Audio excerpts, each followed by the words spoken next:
Good morning students. आपका स्वागत है प्रोफेसर की क्लास में। स्टूडेंट्स, खास करके जो सेकेंड पीयूसी के हिंदी स्टूडेंट है उन छात्रों के लिए इस साल जो एक्स्ट्रा जो ग्रामर पार्ट ऐड किए हैं एग्ज़ाम की दृष्टि से, ये एग्ज़ाम में ये दो पार्ट पर क्वेश्चन क्या पूछे जाएंगे और वो दो पार्ट यहाँ है प्रीफिक्स और सफिक्स यानी उपसर्ग और प्रत्यय। स्टूडेंट्स, आज प्रत्यय के बारे में यानी प्रत्यय के कुछ वर्ड्स आपको समझाऊंगा कि प्रत्यय के आंसर किस तरह से लिखना चाहिए और प्रत्यय का वर्ड किस तरह से तोड़ना चाहिए, उसे सरल रूप से आपको समझाऊंगा। स्टूडेंट्स, जो भी मेरे चैनल पर नए हैं, अगर सब्सक्राइब नहीं कर लिया है, वैसे अगर आप देख रहे हैं तो सब्सक्राइब कर लीजिए और आप निरंतर क्या वीडियो देखते रहिए। बेल आइकन की घंटी दबाइए और सारी नोटिफिकेशन फर्स्ट आपको कहाँ पहुंच पाएगी। स्टूडेंट्स, आज सफिक्स के बारे में चर्चा करेंगे और ये बहुत ही क्या सरल है। 2 मार्क्स के लिए ये प्रश्न क्या पूछे जाते हैं और एग्जाम में भी, परीक्षा में भी 2 ही वर्ड क्या दे देंगे और इस पर क्या हम आज चर्चा करेंगे। स्टूडेंट्स, ಯಾರೆಲ್ಲ ಹೊಸಬರಿದ್ದೀರಾ, ಇಲ್ಲಿ ತನಕ ಸಬ್ಸ್ಕ್ರೈಬ್ ಆಗಿಲ್ಲ ಅಂದ್ರೆ ಸಬ್ಸ್ಕ್ರೈಬ್ ಆಗಿ, ಯಾಕಂದ್ರೆ ಸ್ಪೆಷಲ್ ಆಗಿ ಸೆಕೆಂಡ್ ಪಿಯುಸಿ ಹಿಂದಿ ಸ್ಟೂಡೆಂಟ್ಸ್ಗೆ ಈ ವರ್ಷ 2 ನ್ಯೂ ಪಾರ್ಟ್ ಆ್ಯಡ್ ಮಾಡಿದ್ದಾರೆ, ಉಪಸರ್ಗ ಮತ್ತು ಪ್ರತ್ಯಯ ಅಂತ, ಪ್ರಿಫಿಕ್ಸ್ ಆ್ಯಂಡ್ ಸಫಿಕ್ಸ್। ಈ 2 ಪಾರ್ಟ್ ಮೇಲೆ 2 ವರ್ಡ್ಸ್ ಕೊಟ್ಟಿರ್ತಾನೆ, ಆ 2 ವರ್ಡ್ಸ್ ಹೇಗೆ ಬರಿಬೇಕು ಅದನ್ನು ಇವತ್ತು ನಾನು ಕಲಿಸ್ಕೊಡ್ತೀನಿ, ಡಿಸ್ಕಷನ್ ಮಾಡೋಣ। ಸೊ ಈ 2 ಪಾರ್ಟ್ ಮೇಲೆ 2 ವರ್ಡ್ ಕೊಡ್ತಾನೆ, ಆ 2 ವರ್ಡ್ ಹೇಗೆ ಬರಿಬೇಕು, ಹೇಗೆ ನಾವು ಡಿವೈಡ್ ಮಾಡಬೇಕು, ಹೊಡಿಬೇಕು, ಅದನ್ನು ನಾನು ಕಲಿಸ್ಕೊಡ್ತೀನಿ। ಒಂದೊಂದು ಮಾರ್ಕ್ಸ್ ನಾವು ಎಕ್ಸಾಮಲ್ಲಿ ಅರ್ನ್ ಮಾಡಬೇಕಂದ್ರೆ ತುಂಬ ಕಷ್ಟ ಇದೆ, ಯಾಕಂದರೆ ಎಷ್ಟೋ ಸ್ಟೂಡೆಂಟ್ಸ್ ಹೇಳ್ತಾರೆ 1 ಮಾರ್ಕ್ಸ್ ಹೋಗಿ ನಾನು ಡಿಸ್ಟಿಂಕ್ಷನ್ ರಿಸಲ್ಟ್ ಹೋಯ್ತು ಅಂತ। ಸೊ ಅದರ ಸಲುವಾಗಿ ಎಕ್ಸಾಮಲ್ಲಿ ಒಂದೊಂದು ಮಾರ್ಕ್ಸ್ ಅರ್ನ್ ಮಾಡಬೇಕು, ಪಡಿಬೇಕಂದ್ರೆ ತುಂಬ ಸ್ಟ್ರಗಲ್ ಮಾಡಬೇಕಾಗುತ್ತೆ।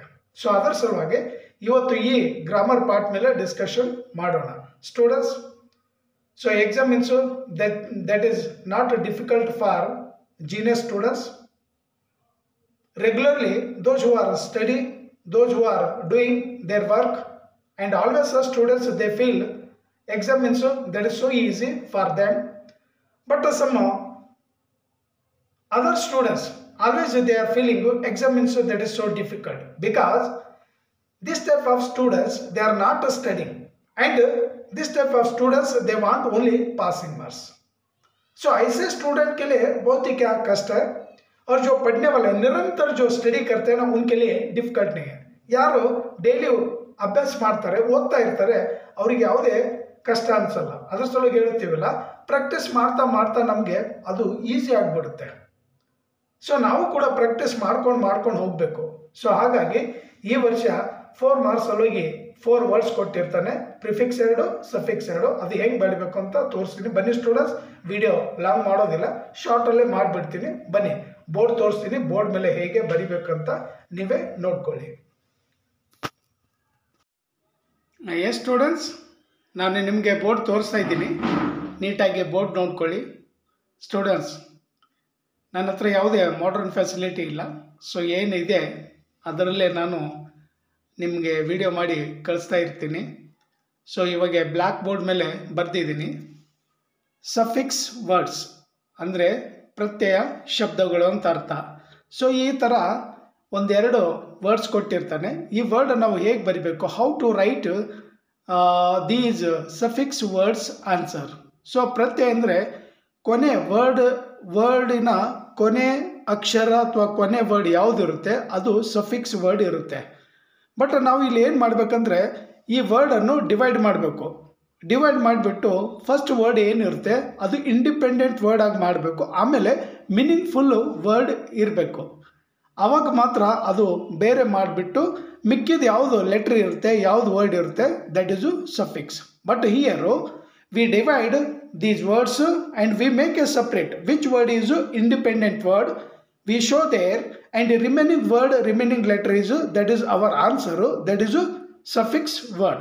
ಸೊ ಇಲ್ಲಿ ಹೇಗೆ ಬರಿಬೇಕು ಅನ್ನೋದನ್ನು ನಾನು ತೋರಿಸ್ಕೊಡ್ತೀನಿ. ಇಲ್ಲಿ ನಾನು ಒಂದು 14 ವರ್ಡ್ಸ್ ಬೋರ್ಡ್ ಮೇಲೆ ಬರೆದಿದ್ದೀನಿ. ಒಂದೊಂದು ವರ್ಡ್ ಹೇಗೆ ಮಾಡಬೇಕಂತ ತೋರಿಸ್ಕೊಡ್ತೀನಿ. ಇವಾಗ ಹತ್ತಿರ ಬಂದು ನೀವು ನೋಡ್ಕೊಳ್ಳಿ.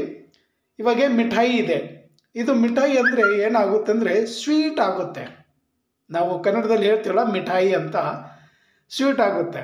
ಆಮೇಲೆ ಇದಕ್ಕೆ ಏನು ಮಾಡಬೇಕಂದ್ರೆ ಡಿವೈಡ್ ಮಾಡಬೇಕು. ಇವಾಗ ಎಕ್ಸಾಮಲ್ಲಿ ಈ ಥರ ಕೊಟ್ಟಿರ್ತಾನೆ. In public exam just you feel they have given these two words. How to write suffix words, ಹೆಂಗೆ ಬರಿಬೇಕು ಅಂತ. ಇವಾಗ ಮೀಟ ಇದೆ ಅಲ್ವಾ, ಇದಕ್ಕೆ ಏನು ಮಾಡಬೇಕು, ಡಿವೈಡ್ ಮಾಡಬೇಕು. ಇದು ಮೀಟ ಏನಿದೆ ಇಂಡಿಪೆಂಡೆಂಟ್ ವರ್ಡ್ ಇದೆ. ಮೀಟ ಮೀನ್ಸು ದಟ್ ಈಸ್ ಸ್ವೀಟ್. ಈ ರಿಮೈನಿಂಗ್ ದಿಸ್ ಈ letter is our suffix word. Suffix word ಇದು ಆಗುತ್ತೆ, ಅಂದರೆ ಪ್ರತ್ಯಯ ವರ್ಡ್ ಇದು ಆಗುತ್ತೆ. ಇನ್ ಹಿಂದಿ ಸಫಿಕ್ಸ್ ಮೀನ್ಸು ಪ್ರತ್ಯಯ. ಈ ಥರ ನಮ್ಮ ಪ್ರತ್ಯಯ ವರ್ಡ್ ಯಾವುದಾಗುತ್ತೆ, ಶಬ್ದ ಯಾವುದಾಗುತ್ತೆ ಅಂದರೆ ಈ. ಮೀಟ plus E is equal to ಮಿಠಾಯಿ. ಅಂದರೆ ನಮ್ಮ ಆನ್ಸರ್ ಯಾವುದು ಬರಬೇಕು ಅಂದರೆ ಇ ಬರಬೇಕು. Our answer is E, and in exam also we write E. ಓಕೆನಾ? ದೆನ್ ಕೆಳಗಡೆ ಬನ್ನಿ. ಇದು ಕೂಡ ಅಷ್ಟೇ. ಸಚ್ಚ, ಸಚ್ಚ ಮೀನ್ಸು ಟ್ರೂತ್. ಅಂದರೆ ಸಚ್ಚ ಅಂದರೆ ಯಾವುದು ನಿಜ ಇರುತ್ತೆ ಅದು ನಿಜ. ಮಿಕ್ಕಿದು ಇದು ಈ ಏನಿದೆ ನಮ್ಮ ಆನ್ಸರ್ ಇದೆ, ಇದು ಪ್ರತ್ಯಯ. ಅರ್ಥ ಆಗ್ತಾ ಇದೆ ಅನ್ನೋ ಅಂದ್ಕೊಳ್ತೀನಿ ಸ್ಟೂಡೆಂಟ್ಸ್. ಯಾವಾಗಲೂ ಅಷ್ಟೇ ನಾವು ಸ್ವತಂತ್ರವಾಗಿರ್ತಕ್ಕಂಥ ಮೀನಿಂಗ್ಫುಲ್ ಇರ್ತಕ್ಕಂಥ ವರ್ಡನ್ನು ಸಪ್ರೇಟ್ ಮಾಡಬೇಕು. We make a meaningful word and independent word. Which word is independent and meaningful word? No, we make a separate. ಅದು ಸಪ್ರೇಟ್ ಮಾಡಬೇಕು. ಇವಾಗ ಇಲ್ಲಿದೆ ಧನ್. ಧನ್ ಮೀನ್ಸು ವೆಲ್ತ್, ಅಂದರೆ ದುಡ್ಡು, ಪೈಸಾ, ಮನಿ ಎಲ್ಲ ಏನಂತೀವಿ ಧನ್. ಇದು ವಾನ್.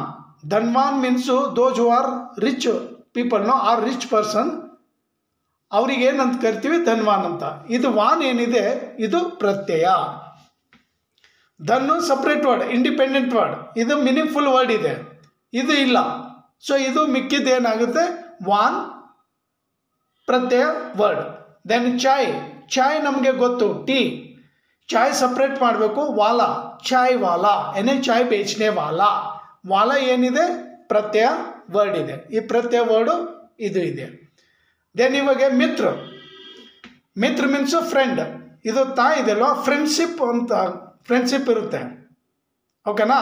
ಅದು ಶಿಪ್ ಇದು ಮಾಡಬೇಕು. ಇಲ್ಲಿ ನಮ್ಮ ಆನ್ಸರ್ ಏನಂದರೆ ತಾ. ಮಿತ್ರ ಮೀನ್ಸು ಫ್ರೆಂಡ್ ಯಾ ದೋಸ್ತ್. ಇದು ತಾ ಎಕ್ಸ್ಟ್ರಾ ಇದೆಯಲ್ಲ, ತಾ ಈಸು ಅವರ್ ಆನ್ಸರು ಪ್ರತ್ಯಯ ಲೆಟರ್. ನೆಕ್ಸ್ಟ್ ಮಾನವ್. ಮಾನವ್ means human being or men. ಮಾನವ್. ಇದು ತಾ ಏನಿದೆ ನಮ್ಮ ಆನ್ಸರು, ಇದು ಪ್ರತ್ಯಯ ಲೆಟರ್. ಆಮೇಲೆ ಮನುಷ್ಯತ್ವ. ಇದು ತ್ವ ಇದೆಯಲ್ಲ, ಇದು ಪ್ರತ್ಯಯ ವರ್ಡ್. ಮನುಷ್ಯ ಹ್ಯೂಮನ್ ಬೀಯಿಂಗ್ ಆರ್ ಮೆನ್ ಅಂತ ನಾವು ಕರಿತೀವಿ. ಸೊ ಈ ಥರ ನಾವು ಸಪ್ರೇಟು ಮಾಡಿಕೊಂಡು ಹೋಗ್ಬೋದು. ಈ ಕೊನೆಗೆ ಅಕ್ಷರ, ಕೊನೆ ವರ್ಡ್ ಯಾವ್ದು ಬರುತ್ತೆ, these words are suffix words. Then you come this side. ಇಲ್ಲಿ ಕೂಡ ಅಷ್ಟೇ. ಕಲಾಕಾರ. ಕಲಾ ಮೀನ್ಸು ಆರ್ಟ್, ಕಾರ್ ಮೀನ್ಸು ಆರ್ಟಿಸ್ಟ್. ಯಾರು ಇರ್ತಾರೆ ಕಲಾಕಾರ, ಅವನು. ಕಾರ್ is our answer, suffix word. Then ಪತ್ರಕಾರ. ಪತ್ರ ಮೀನ್ಸು ಲೆಟರ್ ಆಗುತ್ತೆ. ಪತ್ರಕಾರ ಮೀನ್ಸು ಜರ್ನಲಿಸ್ಟ್ ಇರ್ತಾರಲ್ಲ ಅವರು. ಇದು ಕಾರು ನಮ್ಮ ಆನ್ಸರು. ಪತ್ರ ಸಪ್ರೇಟು, ಕಲಾ ಸಪ್ರೇಟು. ದೆನ್ ಸಾಮಾಜಿಕ್. ಸಮಾಜ್. ಇಲ್ಲಿ ಜಿ ಇದೆ ಅಲ್ವಾ ಫಸ್ಟು, ಇದು ಏನು ಬರುತ್ತೆ ಈಕ್ ಬರುತ್ತೆ. ಸಮಾಜ್ ಪ್ಲಸ್ ಈಕ್ ಈಸ್ ಈಕ್ವಲ್ ಟು ಸಾಮಾಜಿಕ್. ಸಾಮಾಜಿಕ್. ಸಮಾಜ್. ಸಮಾಜ್ ಮೀನ್ಸು ನಮ್ಮ ಸೊಸೈಟಿ. ಇದರಲ್ಲಿದು ಇದು ಫಸ್ಟ್ ಜಿ ಇದೆ ಅಲ್ವಾ, ಫಸ್ಟ್ ಇ ತೊಗೊಳ್ಬೇಕು. ಸೆಕೆಂಡ್ ಜಿ ಇದ್ದರೆ ಸೆಕೆಂಡ್ ಇ ತೊಗೊಳ್ಬೇಕು. ಬಟ್ ಇಲ್ಲಿ ಏನಿದೆ ಅಂದರೆ ಫಸ್ಟ್ ಜಿ ಇದೆ ಅಲ್ವಾ, ಸಮಾಜ ಪ್ಲಸ್ ಈಕ್ ಈಸ್ ಈಕ್ವಲ್ ಟು ಸಮಾಜಿಕ್ ಆಗುತ್ತೆ. ದೆನ್ ಹೀಗೆ ಬನ್ನಿ. ಪಹಾಡ್.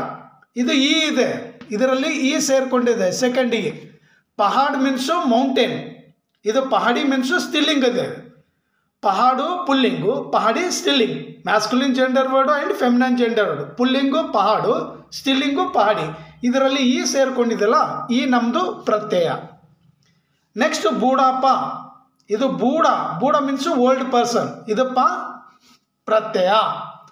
ದುಕಾನ್, ದುಕಾನ್ ಮೀನ್ಸ್ ಶಾಪ್, ದುಕಾನ್ದಾರ್ ಶಾಪ್ ಕೀಪರ್ ಅಂತ ಆಗುತ್ತೆ. ಇದು ದಾರ್ ನಮ್ಮ ಪ್ರತ್ಯಯ ಆನ್ಸರ್. ಮಾಲ್ದಾರ್, ಮಾಲ್ ಮೀನ್ಸು ಥಿಂಗ್ಸ್, ಆಮೇಲೆ ದಾರ್ ಪ್ರತ್ಯಯ ವರ್ಡ್. ಸ್ಟೂಡೆಂಟ್ಸ್ ಈ ಥರ ನಾವು ಮಾಡ್ಕೊಂಡು ಹೋದರೆ, ಪ್ರಾಕ್ಟೀಸ್ ಮಾಡ್ತಾ ಇದ್ದರೆ ಈಸಿಯಾಗಿ 2 ಮಾರ್ಕ್ಸ್ ನಾವು ಎಕ್ಸಾಮಲ್ಲಿ ಪಡ್ಕೊಳ್ಬೋದು. So remembering this method or remembering these words so easy. We also easily we can write in a public exam or coming midterm exam. So you don't feel difficult because these 2 parts are grammar parts are so easy and easily we can get to 4 marks. Students, ನಾಳಿನ ಕ್ಲಾಸಲ್ಲಿ prefix ಬಗ್ಗೆ ಹೇಳ್ಕೊಡ್ತೀನಿ. ಸ್ವಲ್ಪ ಇದೇ ಥರ ಹೇಳ್ಕೊಡ್ತೀನಿ. ತುಂಬ easy ಆಗಿದೆ. ಏನಾದರೂ ಡೌಟ್ಸ್ ಇದ್ದರೆ ಕಮೆಂಟಲ್ಲಿ ತಿಳಿಸಿ. ಸ್ಟೂಡೆಂಟ್ಸ್, ಈ ವಿಡಿಯೋ ಇಲ್ಲಿಗೆ ಮುಗಿಸ್ತೀನಿ.